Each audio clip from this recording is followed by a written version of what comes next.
So the Labor Council posted overnight and said the people have spoken loud and clear that the status quo will no longer be tolerated.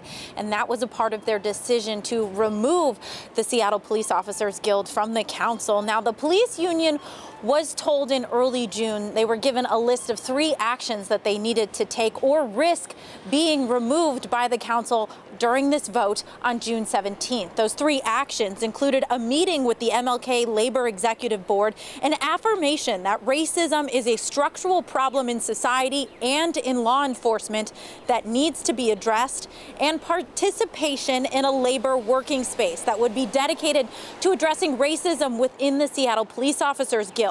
Now, the Labor Council said most of its member organizations have met their requirements when it comes to addressing racial justice, and they were asking the Seattle Police Officers Guild to join in that effort. Clearly, they did not meet those requirements in the eyes of the council. Now, this morning, we talked to a council member about what it will take for the Police Officers Guild to re-enter the group. Here's what he had to say. If SPOG legitimately commits to becoming an anti-racist organization and works with the community to find ways to solve these problems and accept accountability for officers and isn't on the other side of that fight, then, you know, we will welcome them back into the labor community.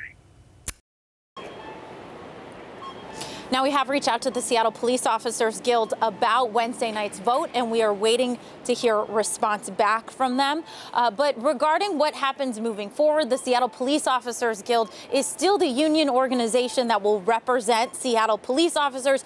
The biggest difference now is they no longer will have the backing of the MLK Labor Council, which represents about 100,000 people in King County. They have about 100 member organizations, and they also are tied to the American Federation of Labor. Live in Seattle, Callie Greenberg, King 5 News.